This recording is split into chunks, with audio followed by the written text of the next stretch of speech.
వీర్యానికి రమ్మని స్వాగతిస్తుంటుంది, ఇక్కడ దారి క్లీన్ అయిపోయిందని. ఈ 2 గ్రంథుల సీక్రేషన్ కౌపర్ గ్లాండ్స్, ఆ సీక్రేషన్ ఓవర్ అయినప్పుడు, హైపర్ అయినప్పుడు అది బయటకు వస్తుంటుంది.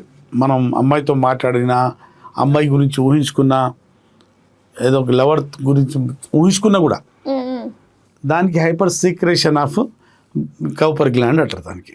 అది హస్తప్రయోగం చేసే వాళ్ళలో ఈ సమస్య వస్తుంది. దేనికి పరిష్కారం యునాని వైద్యం, చికిత్స ఉంది, ట్రీట్మెంట్ ఉంటుంది. ఒకసారి మందులు వాడుకుంటే 40 రోజులు 60 రోజులు మందులు వాడుకుంటే ఈ సమస్యతో బయటపడవచ్చు. మళ్ళీ అమ్మాయికి ముట్టుకున్నా, పట్టుకున్నా, చుట్టుకున్నా, హత్తుకున్నా ఎక్కడ వెళ్ళదు, అస్సలు వెళ్ళదు. సెక్స్ చేసిన తర్వాతే వీర్యం బయటకు రావడం జరుగుతుంది, కానీ అస్సలు ఆలోచించినా రాదు, మాట్లాడినా రాదు, కౌగిలించుకున్నా రాదు. దీనికే ప్రీకం అంటారు. దీనికి చక్కటి పరిష్కారం యునానిలో ఉంది. ఓకే సార్, ఇప్పుడు యునాని ఈ మందులు వాడిన తర్వాత కూడా వీళ్ళు మళ్ళీ హస్తప్రయోగం చేసుకుంటే కనుక అది మళ్ళీ వస్తుంది. ఎందుకంటే ప్రకృతి భిన్నంగా వెళ్ళినప్పుడు కదా వచ్చింది ఇది. ఓకే, మళ్ళీ ఇప్పుడు ఒక శాఖలో దగ్గరికి వెళ్ళాం, సకలైన దగ్గరికి బట్టలు తిగి మరి ఇస్తరి చేసుకొని మళ్ళీ బుడదలు సకలం ఏం చేస్తాడు, మళ్ళీ బట్టలు పాడేది కదా.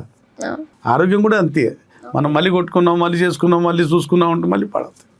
చూసుకున్నామంటే అంటే పోర్నోగ్రఫీ.